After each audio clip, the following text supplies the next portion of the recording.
Assalamualaikum. Ya, Assalamualaikum warahmatullahi wabarakatuh. Selamat siang, salam sejahtera untuk kita semua teman-teman UKM. Terima kasih telah bisa bergabung di kelas online kita pada siang hari ini.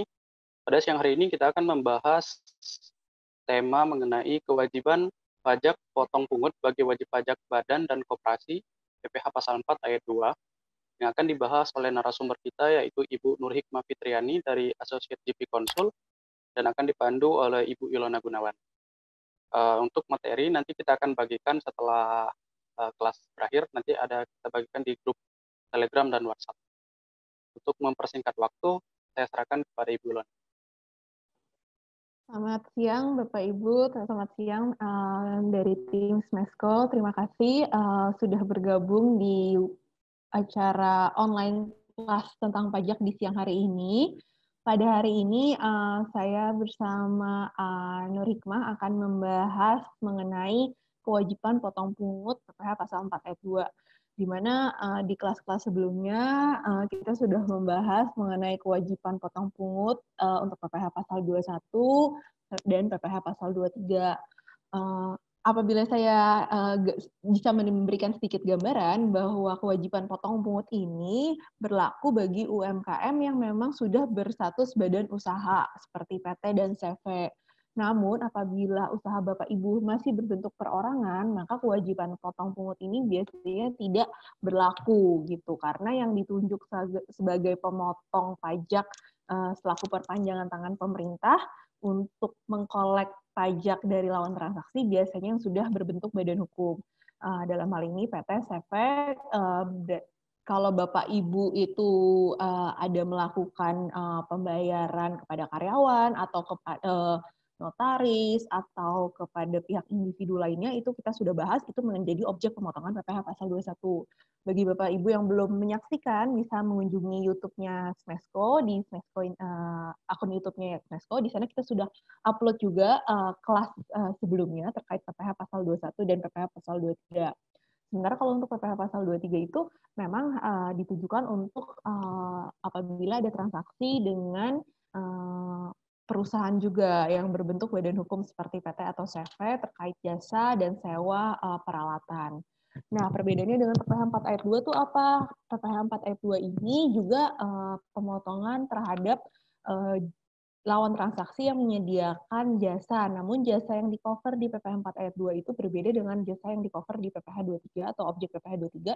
Itu kalau di PPh 4 ayat 2, objek pemotongannya adalah atas sewa tanah dan bangunan, lalu juga untuk jasa konstruksi, itu tidak masuk ke objek pemotongan PPh 23, tapi masuknya ke objek pemotongan PPh 4 ayat 2. Untuk detail lebih lanjut dan objek-objek apa saja yang menjadi objek pemotongan PPh 4 ayat 2 akan dijelaskan lebih lanjut oleh Mbak Fitriana.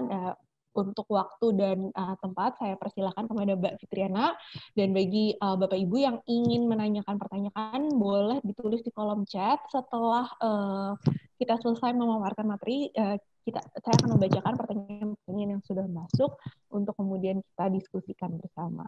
Baik, kepada Mbak Fitri untuk waktu dan tempat saya persilakan. Terima kasih. Selamat siang semuanya. Selamat siang Bapak Ibu.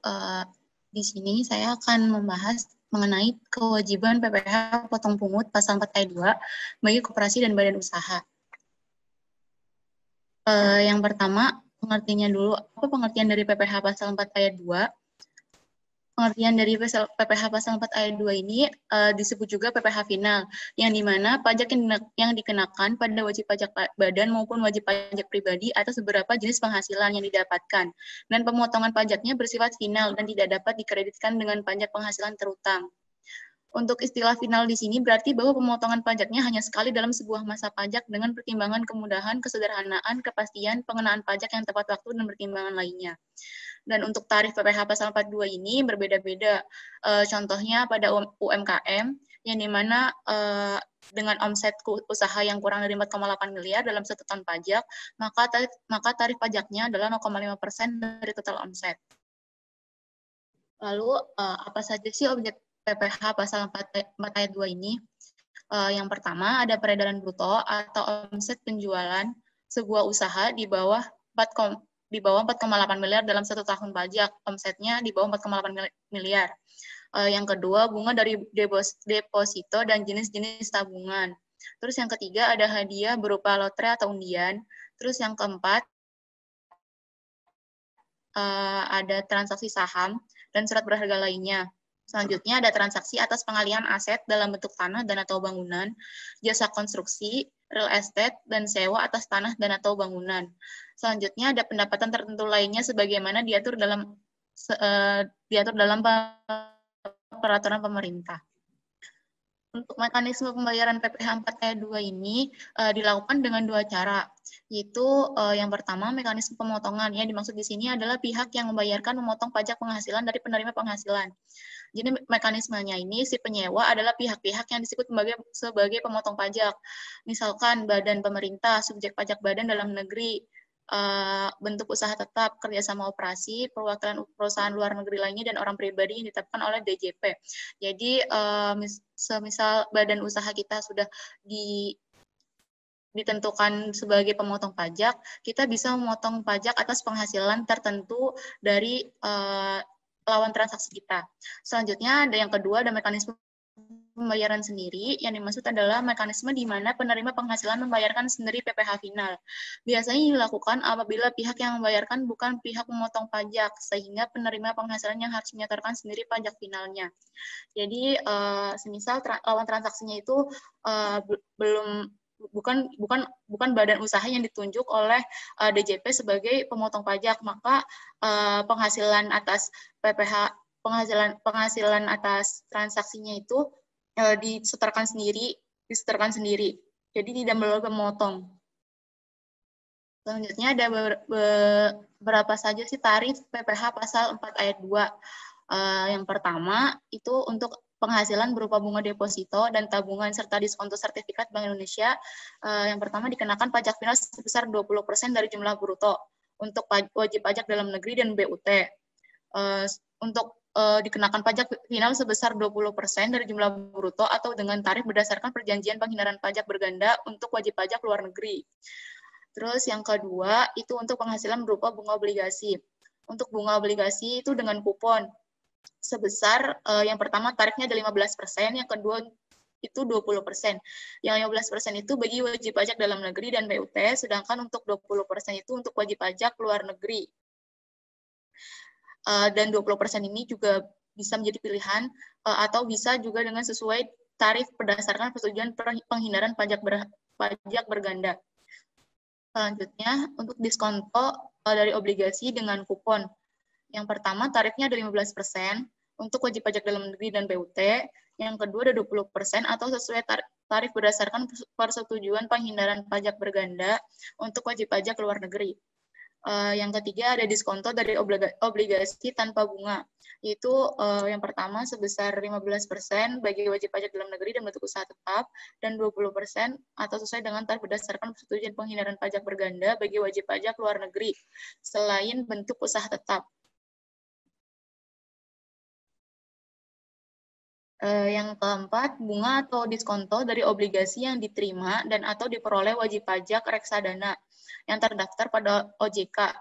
Tarifnya itu ada 2. Yang pertama, 5% untuk tahun 2014 sampai dengan tahun 2020, dan 10% untuk tahun 2021 dan seterusnya. Selanjutnya, selain dari bunga obligasi, itu ada penghasilan penghasilan berupa hadiah undian. Itu dikenakan tarif pajak sebesar 25% dari jumlah bruto hadiah undian. Yang selanjutnya penghasilan dari penjualan saham di Bursa Efek. Itu ada 2 tarifnya. Yang pertama itu adalah 0,1% dari jumlah bruto nilai transaksi penjualan. Untuk pemilik saham pendiri dikenakan tambahan pajak penghasilan sebesar 0,5% atau 0,5% dari nilai saham. Yang dimaksud nilai saham di sini adalah harga saham pada saat penawaran umum perdana. Selanjutnya, atas penghasilan dari jasa konstruksi. Dari jasa konstruksi ini dibagi beberapa, ada pelaksanaan, perencanaan. Untuk pelaksanaan konstruksi yang dilakukan oleh penyedia jasa yang memiliki kualifikasi usaha kecil, itu tarifnya 2%. Dan untuk penyedia jasa, selain penyedia jasa sebagian yang pada di atas itu 3%. Untuk pelaksanaan konstruksi, tapi selain dari yang memiliki kualifikasi usaha kecil itu 3%, dan untuk pelaksanaan konstruksi yang tidak memiliki kualifikasi usaha itu sebesar 4% tarifnya. Dan untuk perencanaan konstruksi itu ada 2, yang memiliki kualifikasi usaha itu 4%, dan yang tidak memiliki kualifikasi usaha itu sebesar 6%. Dan untuk pengawasan konstruksi itu tarifnya sama seperti perencanaan konstruksi, dan yang memiliki kualifikasi usaha dan tidak memiliki kualifikasi usaha. Selanjutnya, atas penghasilan dari sewa tanah dan atau bangunan, untuk tarif yang terutang bagi wajib pajak orang pribadi maupun wajib pajak badan yang menerima penghasilan dari persewaan tanah dan atau bangunan adalah 10% dari jumlah bruto nilai persewaan tanah dan atau bangunan.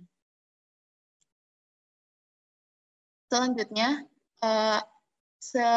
yang sebelumnya itu dibahas mengenai penghasilan bruto di bawah 4,8 miliar untuk badan usaha atau orang pribadi yang di bawah 4,8 miliar itu dikenakan tarif 0,5%. Itu disebutnya namanya PP23. Ya, siapa aja sih yang dapat memanfaatkan PP23 dan yang tidak dapat memanfaatkan PP23? Yang pertama itu wajib pajak orang pribadi, yang kedua itu wajib pajak badan berbentuk koperasi, CV, firma, atau PT yang menerima atau memperoleh penghasilan dengan peredaran bruto di bawah 4,8 miliar dalam 1 tahun pajak. Terus yang tidak dapat memanfaatkan PP23 ini, yang pertama, wajib pajak orang pribadi dengan penghasilan yang diperoleh dari jasa sehubungan dengan pekerjaan bebas. Yang kedua, penghasilan yang diperoleh dari luar negeri yang pajaknya terutang atau telah dibayar di luar negeri. Terus yang ketiga, wajib pajak yang penghasilannya telah dikenai PPh yang bersifat final dengan ketentuan peraturan perundang-undangan perpajakan tersendiri. Yang keempat, wajib pajak dengan penghasilannya dikecualikan sebagai objek pajak. Selanjutnya untuk pengenaan tarif PP23 seperti disebutkan itu tarifnya itu 0,5% tiap bulannya. Jadi setiap bulan harus bayar dari omset 0,5% dari omset yang didapatkan selagi omset tersebut masih di bawah 4,8 miliar dalam 1 tahun pajak. Untuk batasan waktu yang diberikan pemerintah bagi WP yang ingin memanfaatkan tarif PPh final itu, yang pertama 7 tahun pajak untuk WP orang pribadi, 4 tahun pajak untuk WP badan berbentuk koperasi, CV atau firma, 3 tahun pajak bagi WP badan berbentuk PT, dan setelah batas waktu tersebut berakhir, wajib pajak akan kembali menggunakan skema normal seperti diatur oleh pasal 17. Jadi setelah 7 tahun pajak untuk orang pribadi, tahun ke-8 berarti menggunakan pasal 17 Undang-Undang Nomor 36 tahun 2009.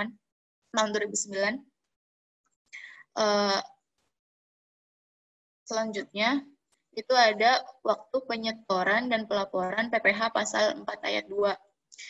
Untuk yang penghasilan yang pertama, omset penjualan atau peredaran bruto usaha disetor sendiri. Ini yang disetor sendiri, itu batas waktu penyetorannya yang 0,5% dari omset usaha, itu tanggal 15 bulan berikutnya setelah masa pajak berakhir. Jadi misalnya untuk PP23 bulan Januari, artinya dapat dibayarkan paling akhir pada tanggal 15 bulan Februari. Dan untuk pelaporannya itu, jika sudah validasi NTPN, wajib pajak tidak perlu lapor lagi, cukup menyertakan lampiran laporan PPh final 0,5% pada pelaporan SPT tahunan badan atau pribadi di SPT 1770. Jadi ketika kita udah bayar PP23 tiap bulannya, itu udah termasuk kita melaporkan PP23 kita tiap bulannya, dan akan disertakan lampiran itu pada SPT tahunan badannya, pada SPT 1770. Selanjutnya untuk bunga deposito, tabungan, diskonto SDI, bunga atau diskonto oleh pemotong pajak, itu batas waktu penyetorannya itu tanggal 10 bulan berikutnya setelah masa pajak berakhir. Berarti contohnya misalkan bunga di bulan Januari, berarti PPh 4 ayat 2-nya disetorkan paling terakhir tanggal 10 bulan Februari. Bunga di Januari berarti paling terakhir bayar tanggal 10 bulan Februari. Dan waktu pelaporannya berarti 20 hari setelah masa pajak berakhir, artinya tanggal 20 Februari 2020. Februari. Untuk yang ketiga, transaksi penjualan saham oleh pemotong pajak, itu batas waktu penyetorannya tanggal 20 bulan berikutnya setelah bulan terjadinya transaksi penjualan saham. Untuk batas waktu pelaporannya tanggal 25 bulan berikutnya setelah bulan terjadinya transaksi penjualan saham. Selanjutnya, yang keempat itu hadiah undian oleh pemotong pajak, itu batas waktu penyetorannya tanggal 10 bulan berikutnya setelah bulan saat terutangnya pajak. Terus untuk pelaporannya itu 20 hari setelah masa pajak berakhir. Selanjutnya, persewaan tanah dan atau bangunan, itu batas waktu penyetorannya tanggal 10 bagi pemotong pajak, atau tanggal 15 bagi WP pengusaha persewaan bulan berikutnya setelah masa pajak berakhir. Jadi ada dua untuk tanggal 10 dan tanggal 15. Tanggal 10 untuk bagi pemotong pajak dan tanggal 15 bagi WP pengusaha persewaan. Batas waktu pelaporan itu 20 hari setelah masa pajak berakhir. Jadi sewa tanah di bulan Januari, lapornya tanggal 20 bulan Februari. Dan penyetorannya tanggal 10 bulan Februari itu batas paling akhir. Untuk jasa konstruksi, tanggal 10 bagi pemotong pajak dan tanggal 15 bagi WP jasa konstruksi bulan berikutnya setelah masa pajak berakhir. Dan untuk pelaporannya masih sama seperti persewaan tanah dan atau bangunan, itu 20 hari setelah masa pajak berakhir. Selanjutnya untuk sanksi dan denda PPh pasal 4E2. Sebelumnya kan tadi dibahas ada penyetoran sama pelaporan, ada batas waktunya. Jika melewati batas itu ada sanksi dan dendanya. Untuk denda keterlambatan pelaporan SPT masa PPh pasal 4E2 itu sebesar 100.000, dilakukan penagihan dari kantor pajak setempat wajib pajak memotong atau pemungut melalui surat tagihan pajak. Jadi misal kita telat lapor, akan terbit STP dari KPP tempat wajib pajak pemotong atau pemungut. Selanjutnya untuk sanksi keterlambatan dan kekurangan penyetoran. Sanksi sebesar 2% per bulan atas keterlambatan atau kekurangan penyetoran SSP PPh pasal 4 ayat 2 akibat perhitungan kembali atau kesalahan perhitungan. Dan seharusnya dan yang kurang dibayar atau disetorkan, maksimal bulannya itu adalah 24 bulan. Contohnya, misalkan PPh pasal 4 ayat 2 masa Januari dibayarkan tanggal 5 Mei 2020. Sanksinya itu sama dengan 2% dikali PPh terutang yang belum disetorkan, dikali 3 bulan, dihitung dari Januari sampai Mei. Dilakukan penagihan dari kantor pajak tempat wajib pajak pemotong atau pemungut terdaftar melalui surat tagihan pajak. Akan keluar STP dan harus dibayarkan atas denda keterlambatan tersebut. Selanjutnya, ini contoh perhitungan untuk PPh pasal 4 ayat 2. Yang pertama itu ada sewa tanah dan atau bangunan. Yang pertama, ini PT Sukses Jaya memiliki NPWP, memiliki gudang yang dapat disewakan. Bulan Januari 2020 ini dibuat kontrak baru perjanjian sewa menyewa antara PT Sukses Jaya dengan PT XYZ yang menyewa gudang tersebut dengan nilai sewa 60 juta. PT XYZ ini merupakan pemotong pajak. Berapa besar pajak PPh final pasal 4 ayat 2 yang harus dipotong? Untuk PPh final atas persewaan tanah atau bangunan tersebut, itu tarifnya 10% dikalikan dengan nilai sewanya 60 juta sama dengan 6 juta. Ini yang dibayarkan kepada PT Sukses Jaya itu 54 juta karena udah dipotong 6 juta untuk PPh final 4 ayat 2-nya.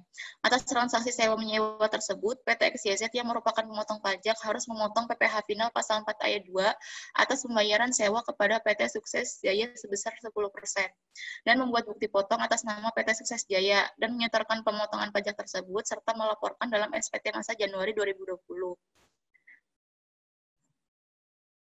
Selanjutnya, yang kedua itu ada jasa konstruksi.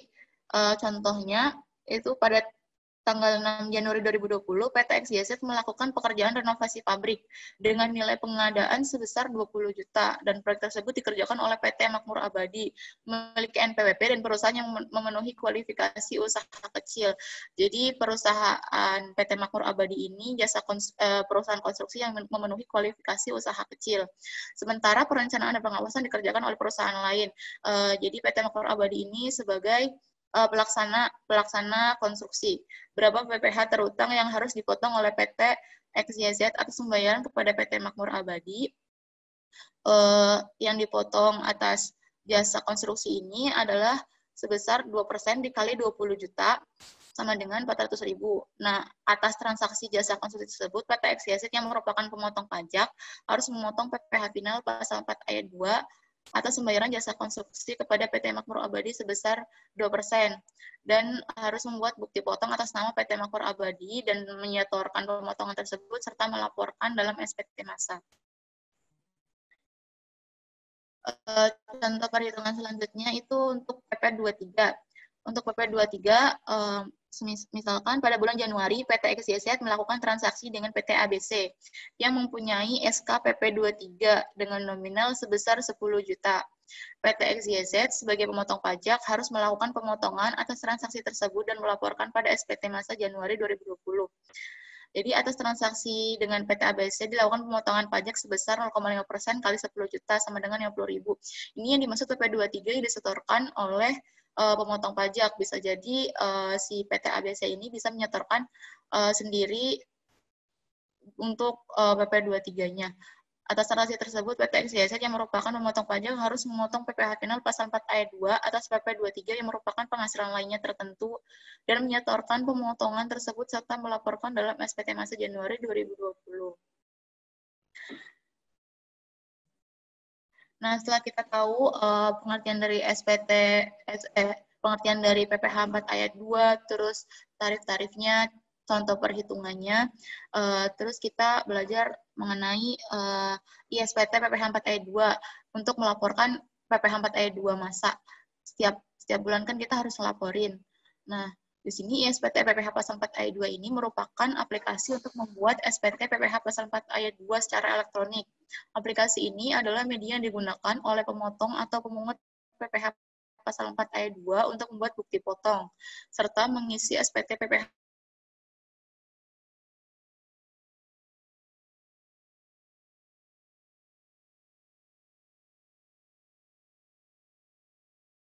yang dapat digunakan untuk melaporkan pajak secara online. Untuk membuat dan melaporkan pajak bulanan PPh pasal 4 ayat 2 secara elektronik, diharuskan memiliki software ISPT PPh pasal 4 ayat 2 yang sudah terinstal terlebih dahulu. Untuk mendapatkan aplikasi SPT massa PPh pasal 4 ayat 2 ini, masuk ke website di bawah ini yang https://www.ortex.org. Setelah masuk ke website, scroll ke bawah hingga menemukan aplikasi ISPT massa PPh pasal 4 ayat 2 untuk versi 1.0. Itu pada tanggal 25 Juli 2010. Setelah itu, kemudian klik download file, itu ada tulisan installer ISPT massa PPh pasal 4 ayat 2 versi 1.0. Setelah di-download, setelah klik link, akan muncul seperti gambar di bawah ini. Nah, setelah diklik linknya, akan muncul seperti ini. Jika muncul seperti ini, klik sebelah kanan atas yang icon download ini, kemudian akan muncul file zip seperti gambar di bawah kanan seperti ini. Setelah di-download, maka akan muncul file zip seperti di gambar sebelah kanan. Setelah itu, klik kanan, extract here. Selanjutnya, setelah mengekstrak file zip ke folder yang diinginkan, Anda akan memperoleh folder ISPT PPh pasal 4 ayat 2 per 53 PJ 2009 25 Juli 2010 installer. Jadi, setelah mengekstrak, itu nanti muncul filenya itu, file foldernya namanya ini, yang ISPT PPh pasal 4 ayat 2 per 53 PJ 2009 installer. Nah, di dalam folder tersebut akan menemukan file dua ini, support sama setup. Kemudian klik pada file setup 2 kali. Setelah muncul file dua file ini, klik setup 2 kali. Setelah itu, setelah klik 2 kali akan muncul seperti gambar di bawah ini. Muncul dari sebelah kiri, terus habis itu klik next, muncul gambar sebelah kanannya, klik next. Setelah itu aplikasi terinstall dan klik finish sampai terinstall sempurna ini finish. Setelah udah terinstall, klik finish, dan folder aplikasi SPT masa PPH pasal 4 ayat 2 secara umum akan disimpan di C, di program file DJP ISPT PPH 4 ayat 2. Ini sih dapat berbeda sesuai pengaturan pada masing-masing komputer, tetapi secara umumnya akan disimpan di file di C ini, di program file. Selanjutnya, setelah menginstal aplikasi, kita membutuhkan database untuk bisa masuk ke dalam aplikasi, untuk bisa menggunakan aplikasinya. Untuk menggunakan aplikasinya itu kan dibutuhkan database, bagaimana cara membuat DB barunya. Tadi kan sebelumnya itu kan ada 2 folder yang diinstalasi, itu ada folder support dan folder support dan setup. Nah, ke folder instalasi aplikasi terus ke support. Nah, di support itu ada database kosong. Nah, di situ ada database yang dapat digunakan. Nah, copy DB-nya dan letakkan pada folder berbeda, kemudian ubah nama sesuai dengan kebutuhan. Setelah copy database, langkah selanjutnya adalah mengkoneksikan database agar terbaca di aplikasi SPT menggunakan ODBC.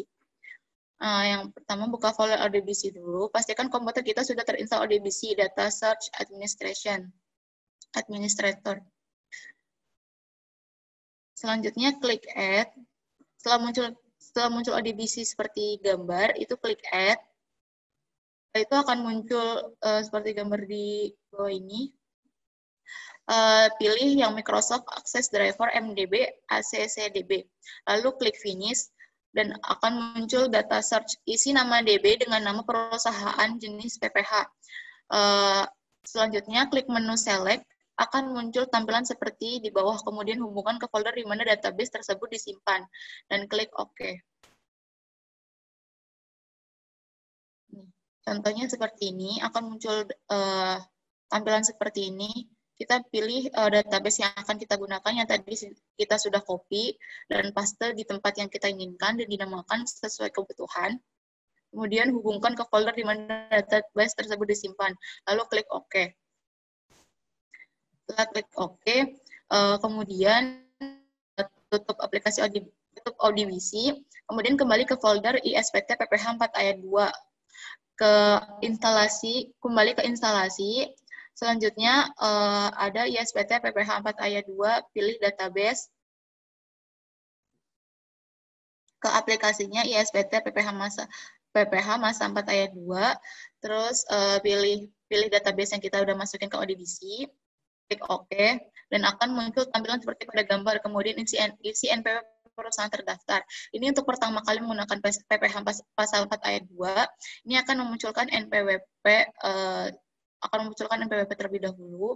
Tapi kalau misal udah sering pakai, langsung biasanya nggak muncul NPWP lagi. Kita nggak ngisi NPWP-nya lagi. Ketik NPWP-nya, oke. Setelah itu, klik simpan NPWP, akan muncul profil wajib pajak, kemudian isi sesuai data NPWP, lalu klik simpan. Ini datanya diisi sesuai dengan pemotong pajaknya, PT-nya siapa, alamatnya di mana, kota, kode pos, dan KPP-nya. Setelah itu penandatangan SPT-nya sesuaikan, terus setelah diisi sesuai data NPWP, lalu klik simpan. Setelah itu akan muncul menu login seperti di gambar. Dan untuk username-nya itu untuk masuk itu administrator, dan untuk password-nya itu 123. Setelah itu klik OK. Nah, setelah login berhasil, pilih SPT, lalu buat SPT baru. Jadi, setelah login berhasil, pilih SPT, itu di ISPT, pasal 4 ayat 2, itu sebelah kanan, itu ada buka SPT, buat SPT baru. Seperti ini. Jadi tampilannya nanti di sebelah kiri atas itu ada program, itu ada buat SPT baru sama buka SPT yang ada. Jadi ada buat SPT baru kalau misalkan kita membuat yang baru di bulan yang baru, jika buka SPT yang ada berarti kita merubah bulan yang sudah kita buat, tapi ada yang misal ada yang salah atau apa gitu. Selanjutnya setelah kita pilih bulan, kita buat, itu akan muncul tampilan seperti ini. Dan pada SPT PPH 4 ayat 2 ini masa terdiri dari SPT bagian induk, DBP atau daftar bukti potong, dan bukti potong per transaksinya. Dalam pengerjaan SPT ini dimulai dari pembuatan bukti potong. Jika bukti potong terisi, maka akan otomatis terisi dalam daftar bukti potong dan SPT bagian induk. Dan yang pertama, pilih bukti potong PPH pasal 4 ayat 2 untuk mengisi atas transaksi PPH pasal 4 ayat 2.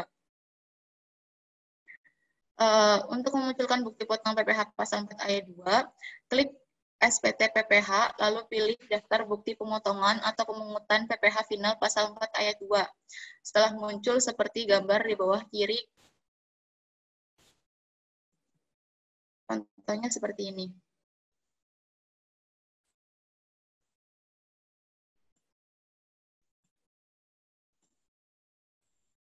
Jadi di sini tuh kita membuat bukti potong baru, maka munculkan dengan daftar bukti potong segini. Tampilannya seperti ini. Nanti kita kalau misal mau buat bukti potong yang baru, tinggal ditambahkan baru. Setelah itu isi sesuai dengan transaksinya seperti ini. Jadi klik baru. Setelah itu isi sesuai dengan transaksinya. Transaksinya itu dengan siapa, transaksinya itu apa. Nah kan ini persewaan tanah dan atau bangunan.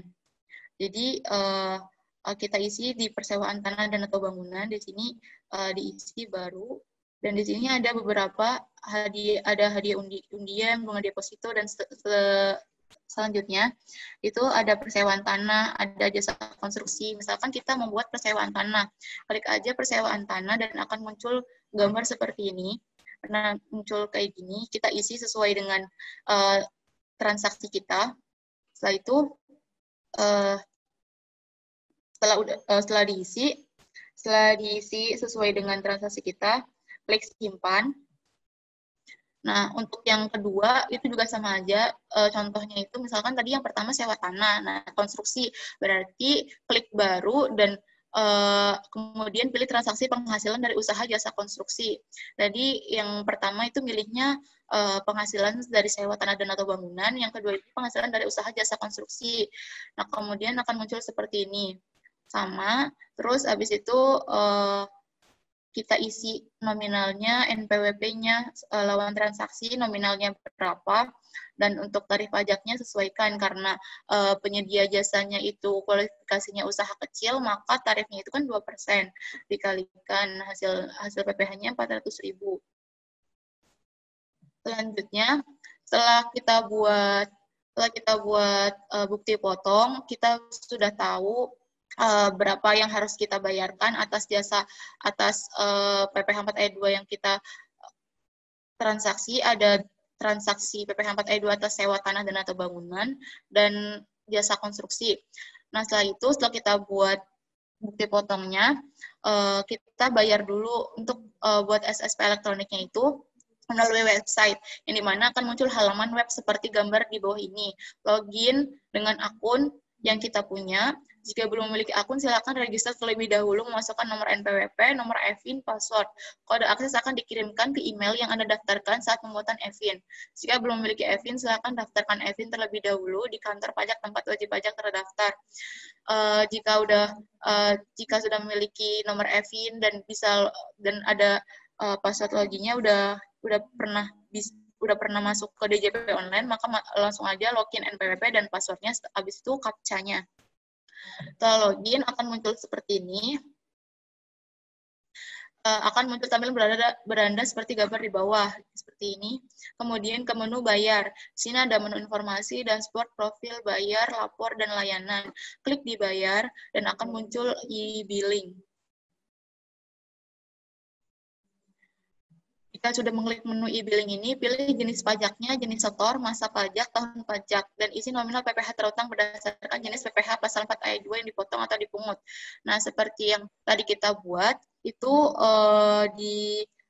untuk sewa tanah dan atau bangunan, itu untuk jenis pajaknya itu kan PPH final itu kodenya 41128 dan untuk jenis setorannya itu 403 untuk PPH pasal 4 ayat 2 sewa tanah dan atau bangunan. Untuk jenis setorannya itu banyak, ada beberapa. Ini untuk sewa tanah dan atau bangunan itu kodenya itu 403 dan untuk konstruksi itu 409. Jadi isi sesuai transaksi kita, transaksi atas jasa apa, terus bulan berapa dan tahun berapa, dengan NPWP sendiri atau NPWP lain atau non NPWP. Selanjutnya setelah sudah mengisi sesuai dengan transaksinya, transaksinya itu buat kode ID billing. Ini jenis setorannya ada beberapa ini nih. Pada 409 itu kan jasa konstruksi yang tadi kita buat. Terus 403 itu persewaan tanah dan atau bangunan. Dan untuk 420 itu penghasilan dari usaha yang diterima atau diperoleh wajib pajak yang memiliki peredaran bruto tertentu. Tapi disetor sendiri. Jadi PP23 yang disetor sendiri tidak melalui pemotong pajak itu kita setornya itu menggunakan kode jenisnya itu 420 41128 itu PPH 4 ayat 2 final. PPH final, terus kode jenis setorannya itu 420 untuk PP23 yang disetor sendiri. Ketika PP23 yang disetorkan oleh pemotong pajaknya ini menyetorkan PP23-nya atas penghasilan tertentu lawan transaksinya itu menggunakan kode jenis setorannya itu 423, 41128, 423. Ini untuk sendiri dan 423 ini untuk dilakukan oleh pemotong pajak menyetorkan PP23 atas lawan transaksinya. Setelah itu, buat kode ID billing, terus masukkan kode keamanannya. Setelah itu, submit. Setelah memasukkan kode keamanan dengan benar, akan muncul preview seperti gambar di bawah ini. Kemudian klik menu cetak. Setelah tadi kita klik menu ID, menu billing, terus masukkan kode keamanan, akan muncul preview seperti ini. Setelah sesuai, kita cek lagi sesuai enggak jenis pajaknya, jenis setorannya, terus masa pajaknya, tahun pajaknya, itu kita sesuaikan, jumlah setorannya juga sesuaikan. Jika sudah sesuai, maka klik cetak, dan akan muncul PDF seperti ini.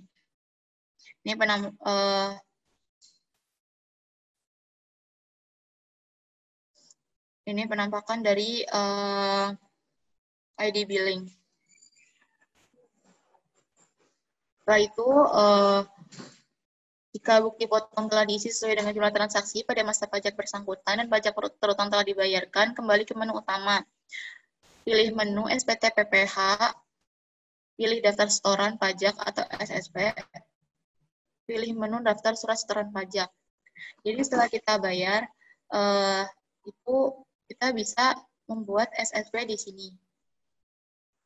Klik di SPT PPH, terus ke daftar surat setoran pajak atau bukti pemindahan atau PBK. Di sini ada SSP. Nah, klik aja.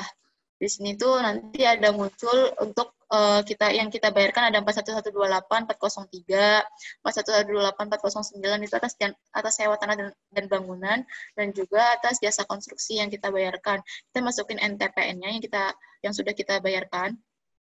Setelah itu klik simpan. Seperti contohnya 41128.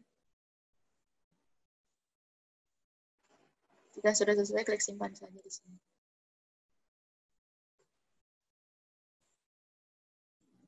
Setelah itu, kayak gini.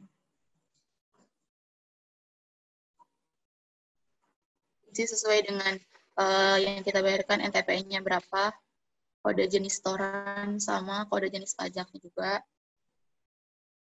Itu sesuaikan. Di atas itu yang harusnya kita bayarkan itu 6.400.000 yang terdiri dari 6 juta itu sewa tanah dan atau bangunan, 400.000 itu dari jasa konstruksi. Kita sesuaikan di sini jumlah total yang di atas sama yang di bawah harus sama, karena yang di atas kita yang harus dibayarkan, yang ini yang sudah dibayarkan sesuai yang dibayarkan sama kita. Ini udah sesuai karena kita bayar dengan ID billing sama 412803 dan 412809. Selanjutnya, kembali ke menu utama, pilih menu SPT PPH, pilih menu surat pemberitahuan atau SPT masa PPH pasal 4 ayat 2 untuk induknya.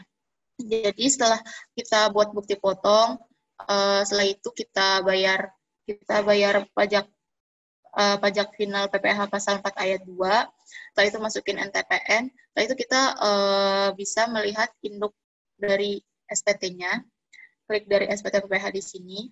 Terus akan muncul 5 pilihan ini dan klik surat pemberitahuan SPT masa PPH pasal 4 ayat 2.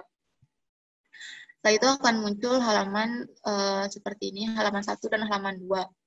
Di halaman 1 ini muat ada bunga deposito, transaksi penyuluhan saham, bunga, hadiah, undian, persewaan tanah dan atau bangunan. Ini kita tadi masukin persewaan tanah dan atau bangunan. Itu akan masuk ke sini. Selanjutnya, untuk yang halaman kedua itu ada jasa konstruksi, wajib pajak yang melakukan penagihan hak atas tanah dan atau bangunan, bunga simpanan, transaksi derivatif, dividen, dan masih yang tertentu lainnya. Itu ada, tadi kita masukin untuk pelaksana konstruksi dari perusahaan jasa konstruksi. Kita sesuaikan angkanya sama, jika udah sama, setting tanggal lapor pada tanggal SPT. Pada tanggal SPT kita lapor misalkan pada tanggal 20 Februari. Setelah itu klik simpan. Setelah klik simpan, untuk mencetak SPT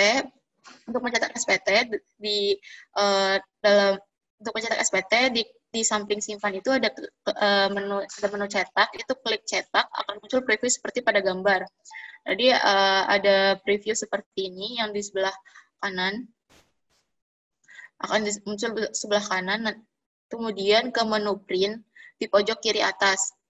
Pilih apakah mau print PDF, file akan berbentuk PDF, atau print ke printer yang terhubung dengan komputer, kemudian klik print. Ini sesuaikan saja, misalkan kita mau PDF dahulu, maka klik di PDF. Ketika kita mau nge-print langsung ke printan, berarti kita pilih print yang tersambung di komputer kita. Setelah itu PDF-nya seperti ini. Contoh dari induk PPH pasal 4 ayat 2.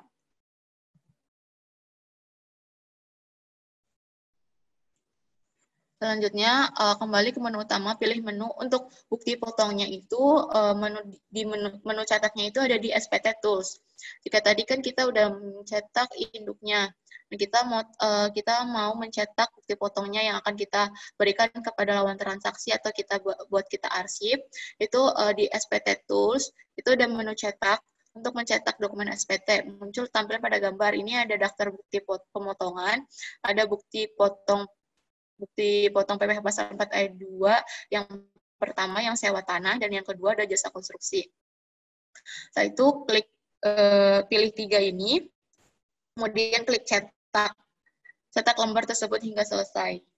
Seperti sebelumnya di induk, nanti akan muncul preview dan klik pojok kiri atas itu print, setelah itu pilih mau PDF atau mau ke print yang langsung di print, terserah. Setelah itu ini contoh dari DBP, daftar bukti potong, dan ini contoh dari bukti potong PPH final pasal 4 ayat 2. Yang dalam bentuk PDF, dari bentuk PDF kita print. Setelah itu, setelah kita sudah mengisi SPT sesuai dengan transaksinya, terus kita bayar sesuai dengan transaksinya, jika sudah semua, kita bisa melaporkan SPT tersebut. Kita bisa melaporkan SPT-nya secara online dengan mengirimkan CSV dan lampiran-lampirannya seperti bukti bayarnya. Setelah itu, untuk mengeluarkan CSV ini, kita harus kita ke menu SPT Tools, pilih menu lapor data SPT. Nanti di SPT Tools ini ada 3 pilihan, hapus SPT, menu cetakan, dan lapor data SPT ke KPP. Ini klik menu lapor data SPT ke KPP. Setelah itu akan muncul preview seperti ini. Kita pilih untuk masa pajaknya dan tahun pajaknya. Misalkan kita mau masa pajaknya Januari, tahun pajaknya 2020, tampilkan datanya, klik tampilkan data, setelah itu akan muncul ini 1 Januari 2020, dan checklist. Setelah itu kita tempatkan file CSV tersebut sesuai dengan kebutuhan, misalkan di D. Setelah itu create file. Maka file CSV akan terekspor. Setelah itu kita ke D, ke tempat yang kita simpan tadi, itu udah ada CSV yang kita keluarkan untuk SPT PPH 4 ayat 2 yang bisa untuk dilaporkan secara online. Ini bentuk file CSV-nya dan disertakan dengan lampiran bukti bayar. Dan bukti bayar tersebut dinamakan sesuai dengan file CSV. Jadi ganti nama file bukti bayar PPH 4 ayat 2 sesuai dengan nama file CSV untuk pelapor masa PPH 4 ayat 2. File CSV tersebut yang tadi kita keluarkan itu, nama filenya itu jangan diganti dan kita samakan dengan file lampiran bukti bayarnya. Jadi nama file di bukti bayar sama file CSV-nya itu sama. Setelah itu kita ke DJP Online, untuk melaporkan SPT kita. Untuk pelaporan dapat dilakukan ke kantor pajak langsung jika wajib pajak belum memiliki e-fin dan belum pernah melaporkan lewat media e-filing, dengan membawa hasil cetakan SPT di atas kertas F4 dan file CSV. Untuk pelaporan dan file CSV untuk pelaporan menggunakan e-filing. Jadi jika kita udah pernah melapor online dan udah memiliki e-fin, kita bisa login di DJP Online dan bisa melaporkan secara elektronik, tidak perlu ke kantor pajak. Setelah login, kita ada menu informasi dashboard, profil bayar, lapor, dan layanan. Sebelumnya itu kalau kita bikin e-billing, itu kita klik menu bayar. Dan untuk lapor, kita klik menu lapor, dan akan muncul e-filing seperti di bawah ini. Setelah itu, setelah klik menu e-filing, pilih menu buat SPT. Setelah itu ada 4 pilihan menu, itu ada arsip SPT, buat SPT, draft SPT, sama bantuan. Di arsip SPT ini arsip SPT yang sudah kita laporkan secara online akan muncul di sini. Jadi kita bisa mengecek, misalkan kita udah lapor belum ya bulan ini, itu bisa di arsip SPT bisa kita lihat. Terus buat SPT, kita memasukkan CSV sama lampiran yang akan kita laporkan di bulan itu. Setelah itu, kemudian laporkan, dan jika telah selesai melakukan pelaporan SPT PPH Pasal 4 ayat 2, akan mendapatkan bukti penerimaan elektronik seperti pada gambar di bawah ini. Jadi nanti akan muncul, setelah kita lapor sudah berhasil, kita akan mendapatkan BPE, bukti penerimaan elektronik yang dikirim lewat email atau di menu DJP Online tadi, di arsip SPT, akan muncul BPE-nya di sebelah kanan, klik, dan bisa di copy paste untuk bukti lapornya. Dan proses pembuatan SPT PPH Pasal 4 ayat 2 ini untuk masa tersebut telah selesai dan sudah bayar dan sudah dilaporkan. Artinya sudah selesai. Sekian presentasi dari saya mengenai PPH Pasal 4 ayat 2. Jika ada pertanyaan. Baik, terima kasih Mbak Fitri atas pemaparannya terkait PPH potong pungut Pasal 4 ayat 2. Bapak Ibu, apabila ada pertanyaan, mungkin boleh dituliskan di kolom chat. Nanti kita akan bantu untuk menjawab pertanyaan yang masuk. Sementara menunggu pertanyaan yang masuk, Mbak Fitri, aku mau nanya nih, mengenai apabila kita bertransaksi dengan WP PPH final yang omsetnya di bawah 4,8 miliar. Kan kalau misalnya kita itu biasanya memotong PPH pasal 23 atas jasa atau sewa sama mereka, tapi kalau misalnya mereka adalah WP UMKM, berarti kan kita memotongnya PPH final nih, dan PPH final itu kan masuk ke dalam kategori PPH pasal 4 ayat 2. Nah, itu untuk teknis pemotongannya tuh seperti apa? Kalau kita tahu kan tarifnya 0,5% ya. Jadi apabila kita bertransaksi dengan wajib pajak untuk UMKM dan mereka itu memberikan jasa atau menyewakan barang kepada kita, itu mekanisme pemotongannya di PPh final itu seperti apa sih, Mbak? Jadi yang tadi disebutkan tadi kan di presentasi kan kita mekanisme untuk PPh pasal 4 ayat 2 itu ada 2 untuk sendiri sama dipotong oleh pemotong pajak. Jadi PP 23 ini juga bisa mekanisme itu bisa disetorkan sendiri oleh yang penerima penghasilan tertentu lainnya, atau bisa juga disetorkan oleh pemotong pajaknya. Dan untuk untuk mekanisme dibayarkan sendiri, disetorkan sendiri itu, untuk pelaporannya itu, jika kita sudah bayar, berarti itu artinya sudah dilaporkan. Kita nggak perlu lagi bikin SPT dan seterusnya. Tadi disebutkan juga di presentasi ada juga. Dan untuk misalkan kita mekanismenya itu dipotong oleh pemotong pajak, berarti pemotong pajaknya ini harus menyetorkan PP 23 dari lawan transaksi tersebut, terus setelah menyetorkan itu dilaporkan juga dan dengan membuat SPT PPh pasal 4 ayat 2 ini. Gitu sih. Berarti untuk penyetorannya itu kita bikin ID billing atau SSP-nya itu masing-masing kan ya, per vendor ya. Kalau biasanya kan kita langsung totalan tuh, total sewa atau total jasa berapa, itu kita masukkan ke akun yang sama gitu. Kalau misalnya untuk pemotongan ke PP 23 ke lawan transaksi yang UMKM, ini ID billing-nya itu berbeda ya? Mungkin bisa dijelaskan lebih detail, Mbak Fitri. Iya, jadi misalkan kita PP 23, kita dipotong oleh kita penghasilan tertentu, terus dipotong oleh pemotong pajak. Otomatis pemotong pajaknya itu menyetorkan PP 23 atas penghasilan tertentu lainnya itu. Dengan kode jenis setorannya itu tadi disebutkan, di presentasi juga udah disebutkan kalau kode jenis setorannya itu 423.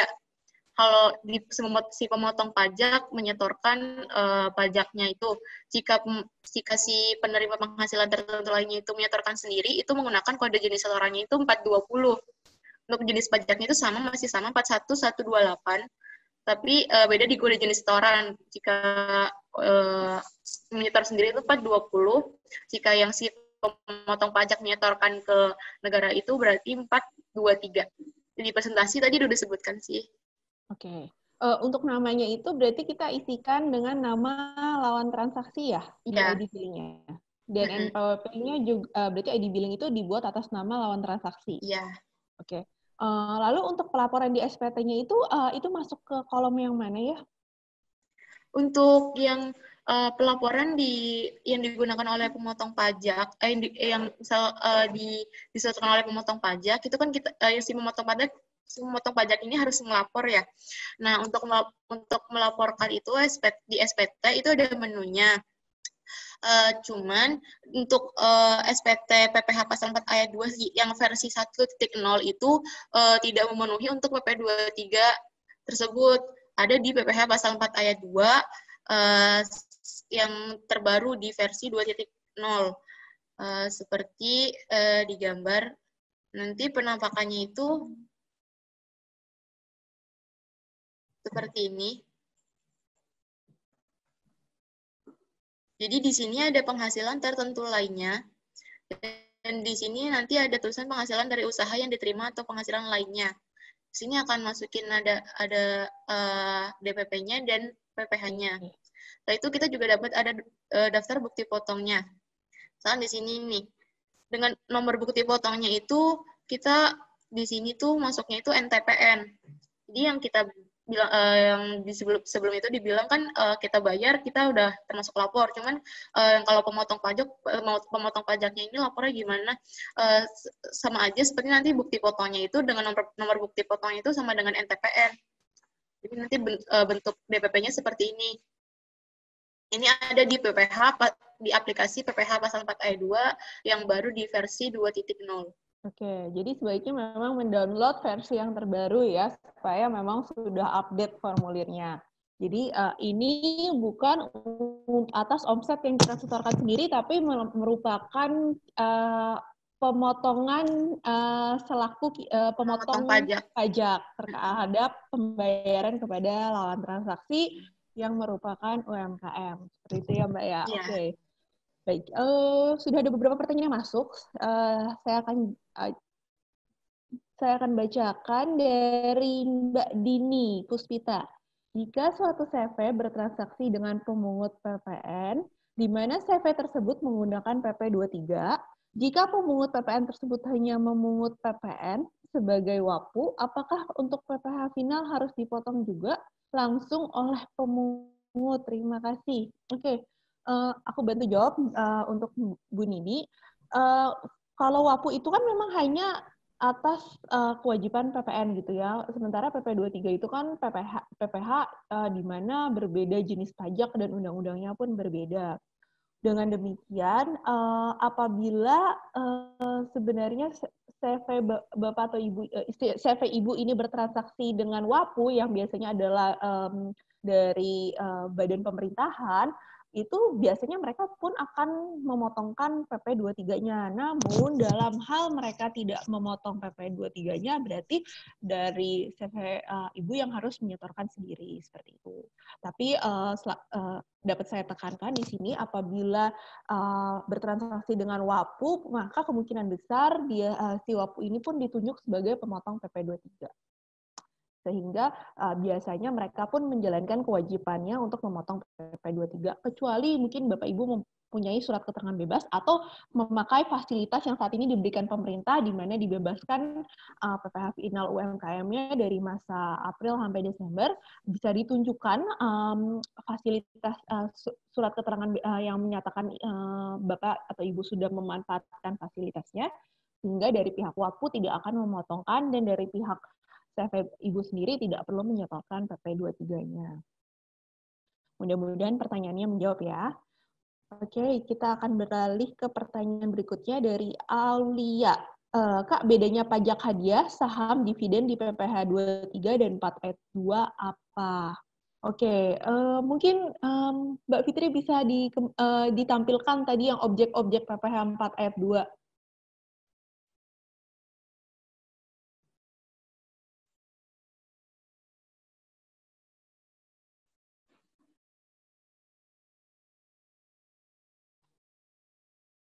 Oke, di sini terdapat hadiah berupa lotre atau undian itu masuknya ke 4 ayat 2, yaitu final.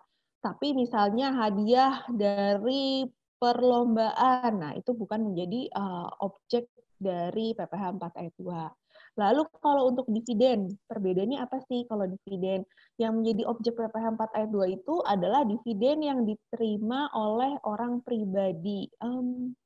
Kita ada halaman selanjutnya, ini ada Mbak Fitri? Oke, nggak ada ya. Dividen Dividen masuk ke 23. Dividen 4 ayat 2 itu masuk, tapi untuk dividen yang diberikan kepada orang pribadi. Namun kalau penerima dividennya adalah berbentuk badan usaha, CV atau PT, itu masuk ke objek PPh pasal 23. Gitu. Itu perbedaannya. Dan kalau misalnya penerima dividennya itu CV atau PT, kita harus lihat lagi tuh apakah persentase kepemilikan sahamnya. Apabila persentase kepemilikan sahamnya itu minimal 25%, maka dibebaskan dari pemotongan PPh 23. Tapi kalau yang membedakan dividen itu kalau 4 ayat 2 adalah penerima dividennya adalah orang pribadi dan tarifnya itu 10%. Lalu kalau saham, saham ini kalau di PPh 23 itu tidak ada objek terkait transaksi saham. Jadi memang untuk saham itu di PPh 4 ayat 2. Ini biasanya transaksi saham yang diperjualkan di bursa. Oke, mudah-mudahan menjawab ya Mbak Aulia untuk pertanyaannya. Kita beralih ke pertanyaan berikutnya dari Maris Abdul Muluk. Oke, kalau untuk koperasi juga sama, bisa dikasih contoh. Oke, sama Pak, kalau untuk koperasi kewajiban potong pungutnya dengan badan itu sama ya. tidak terdapat perbedaan. Yang terdapat perbedaan itu kalau bunga ya. Kalau bunga yang tadi masuk di PPh final ini kan biasanya bunga dari bank gitu. Namun kalau misalnya untuk koperasi kita sudah bahas di objek PPh 23 di beberapa minggu yang lalu. Di sana kita sudah bahas mengenai perbedaan untuk jenis koperasi, apakah koperasinya koperasi simpan pinjam atau jenis koperasi lainnya, itu ada perbedaan treatment di dalam pemajakan atas bunganya. Kalau Bapak belum ikutan di kelas PPh pasal 23 yang kita selenggarakan beberapa minggu lalu, mungkin Bapak bisa mengunjungi ke YouTube Smesco, di sana kita sudah jelaskan terkait koperasi. Tapi kalau untuk PPh 4 ayat 2 untuk jasa konstruksi yang seandainya dari koperasi Bapak menggunakan kontraktor untuk menyelenggarakan konstruksi terhadap renovasi dari kantor koperasi Bapak, atau kantor koperasinya menyewa tanah dan bangunan untuk dijadikan lahan operasional, itu kewajibannya sama. Oke, semoga menjawab. Kita beralih ke pertanyaan berikutnya. Dari Kanjabung.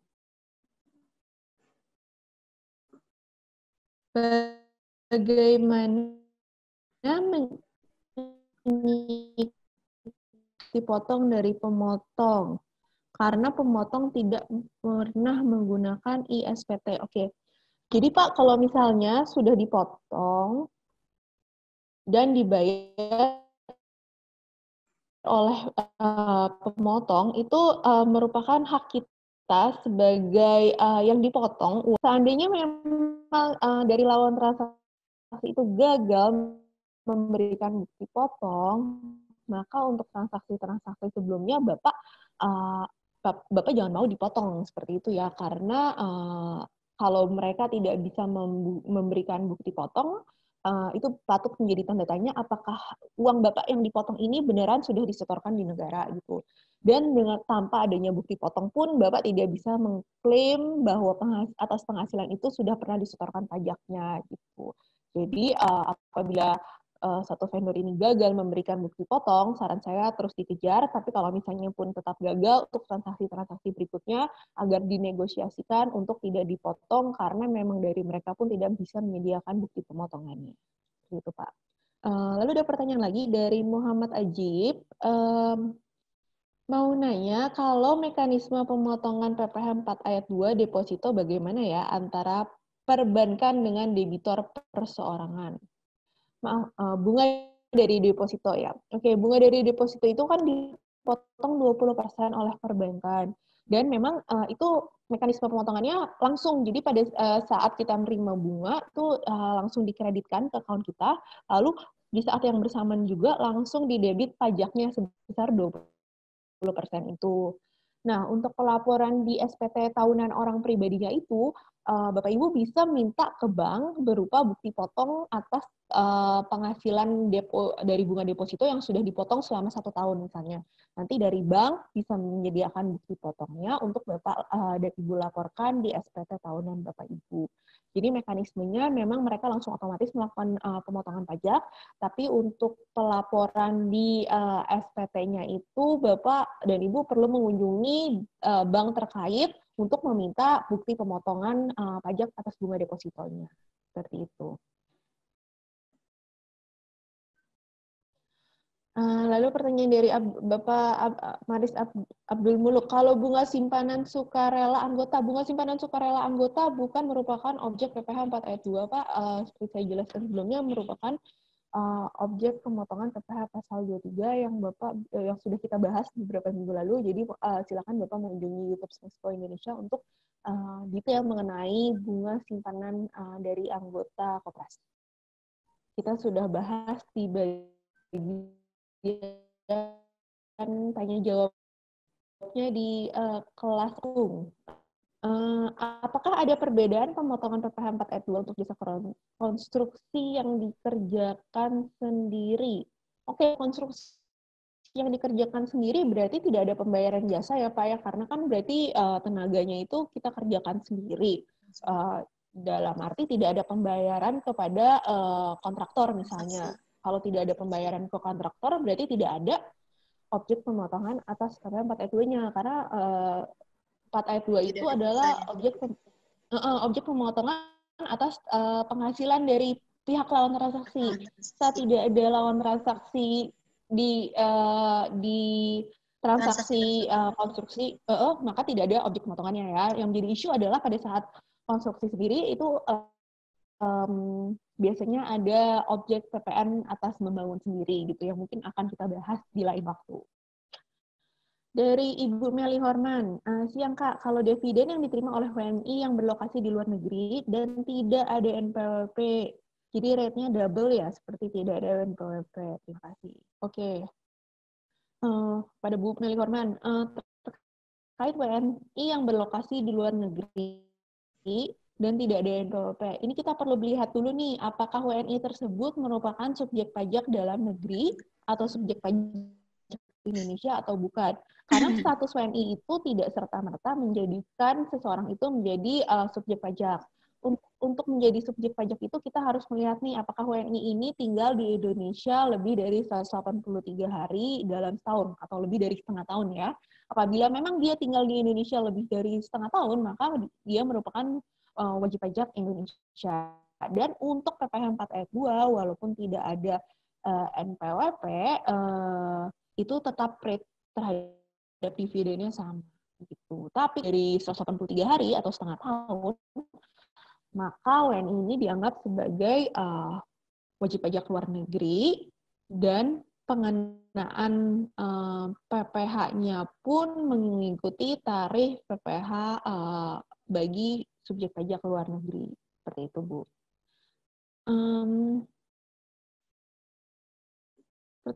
Pertanyaan selanjutnya, pemotongan PPh dari Kan Jabung, pemotongan PPh pasal 4 ayat 2 dipotong dari bruto setelah PPN atau sebelum nilai PPN? Mungkin Mbak Fitri bisa menjawab nih untuk yang ini. Pertanyaannya maaf apa tadi? Untuk pemotongan pasal 4 ayat 2 dipotong dari nilai bruto setelah PPN atau sebelum PPN? Oh, brutonya itu sebelum PPN. Ya. Jadi sebelum nilai pengenaan PPN atau sama dengan dasar pengenaan pajak apabila dia mengenakan menerbitkan faktur pajak. Jadi exclude tidak termasuk dengan nilai PPN yang menjadi dasar pengenaan pajaknya. Dari pertanyaan selanjutnya dari V. Aulia. Kak, maksud dari pajak final dan tidak final itu bagaimana ya? Cara setoran dan pembayarannya beda. Oke, Mbak Fitri mungkin bisa menjelaskan kembali nih terkait perbedaan pajak final dan tidak final. Lalu cara setor dan pembayarannya apakah berbeda? Jadi kan tadi disebutkan yang PPh final itu dia tidak bisa terutang pajak. Jadi final ini dikenakan pada wajib pajak untuk beberapa jenis penghasilan yang didapatkan dan tidak dapat dikreditkan dengan pajak penghasilan terutang. Jadi perbedaan dari pajak final sama pajak tidak final itu, kalau pajak final itu tidak bisa dikreditkan dengan pajak terutang lainnya, sedangkan untuk tidak final itu bisa dapat dikreditkan dengan pajak terutang lainnya pada SPT tahunan. Terus salah satunya seperti itu untuk perbedaannya. Setelah itu untuk setoran dan pembayarannya, cara setorannya sih dan pembayarannya itu beda dari kode jenis setorannya kan tadi dijelaskan kan jenis setoran untuk PPh final itu berapa aja. Jadi untuk cara setorannya itu sebenarnya sama tidak final dan tidak final. Cuman untuk kode jenis setorannya itu yang berbeda. Untuk PPh finalnya itu kodenya itu 411128. Dan pembayarannya masih menggunakan, maksudnya menggunakan kita cetak ID billing dulu, cetak e-billing untuk kita tahu kode ID billing yang kita bayarkan ke pajak negara. Gitu sih. Boleh ditambahkan, Bu.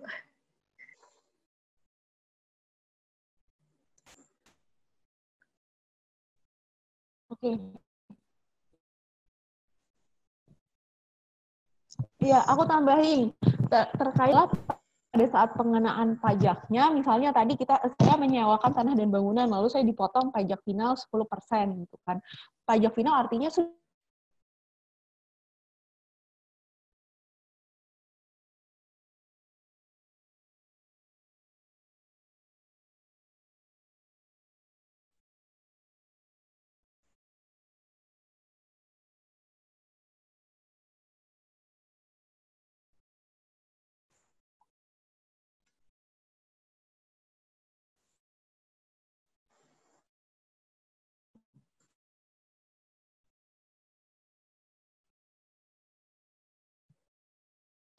PPh final, maka pajak yang saya potong adalah sudah sebesar dengan pengenaan PPh final. Namun kalau PPh non final seperti PPh 23 dan PPh 21 itu saya harus perhitungkan kembali di aspek akumulasi seluruh penghasilan, seluruh biaya, mendapat laba berapa, lalu pajak yang terhutangnya berapa, seperti itu.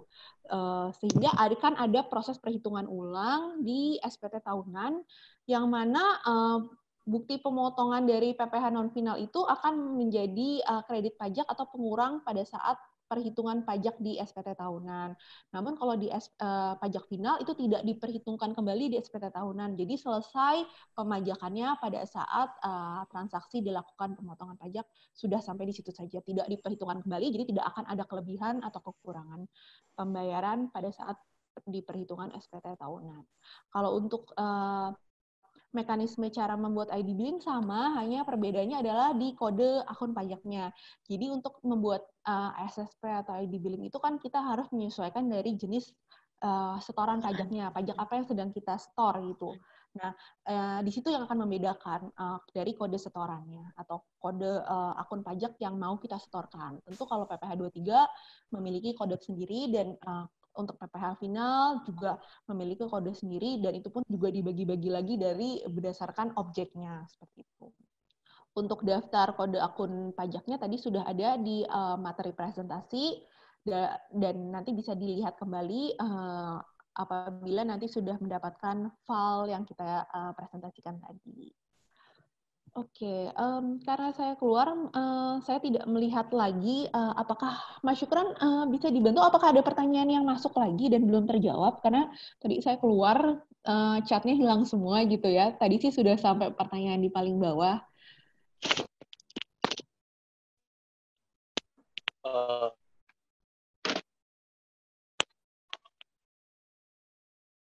Atau apakah ada pertanyaan yang belum terjawab, Mas Syukran atau Mbak Fitri bisa dikonfirmasi? Karena tadi kan aku keluar chat-nya nih semuanya hilang gitu. Belum ada sih. Sembari menunggu Bapak Ibu, kalau masih ada pertanyaan, silakan dituliskan. Nggak ada ya? Jadi memang sudah yang masih dijawab semua. Oke. Bapak Ibu, kalau misalnya masih ada pertanyaan, mungkin kita tunggu 2 menit lagi nih. Kalau misalnya tidak ada, kita akan menyudahi sesi hari ini terkait kewajiban potong pungut mengenai PPh pasal 4 ayat 2. Yang perlu saya tekankan kembali di sini terkait apabila perusahaan Bapak Ibu ini bertransaksi dengan UMKM yang memang memanfaatkan fasilitas dari pemerintah terkait pembebasan PPh final UMKM yang 0,5% itu, maka Bapak Ibu harus memintakan kepada lawan transaksinya bukti bahwa ia sudah memanfaatkan fasilitasnya atau bukti pengajuan terkait dari pemotongan, dan Bapak Ibu pun tidak disalahkan gitu ya ketika tidak melakukan pemotongan atas jasa atau fee yang mereka terima terkait baik itu jasa atau penyewaan barang atau aset lainnya seperti itu. Dan bukti bahwa mereka sudah memanfaatkan fasilitas itu pun harus di-filing dengan baik supaya nanti seandainya Bapak Ibu diperiksa lalu ditanyakan mengapa tidak melakukan pemotongan terhadap lawan transaksi yang UMKM ini, Bapak Ibu bisa menjelaskan disertai dengan dokumen pendukung yang valid seperti itu. kalau tidak bisa menyerahkan surat keterangan bebas atau bukti mereka sudah memanfaatkan PPh final, fasilitas PPh final UMKM, maka Bapak Ibu tetap harus melakukan pemotongan terhadap fee yang mereka terima. Oke, tampaknya sudah tidak ada lagi pertanyaan yang masuk untuk online kelas kita hari ini. Terima kasih banyak Bapak Ibu sudah bergabung di online di sore hari ini. Mudah-mudahan kita dapat bertemu di lain kesempatan, di mana saya akan membawakan topik-topik terkait pajak dan pembiayaan setiap minggunya di hari Jumat jam 2 sampai jam 4 sore. Dan kelas-kelas serta webinar ini adalah inisiasi dari Kementerian Koperasi dan UMKM bersama Smesco Indonesia, di mana kita di sini ingin memberikan konsultasi yang tidak berbayar terhadap pelaku-pelaku UMKM dan koperasi. Baik, terima kasih banyak kepada tim Smesco yang sudah mendukung acara siang hari ini, dan terima kasih banyak kepada Mbak Fitri yang sudah bersedia membagikan informasi terkait PPh potong pasal 4 ayat 2. Sampai jumpa di lain kesempatan. Selamat sore, selamat berakhir pekan. Terima kasih.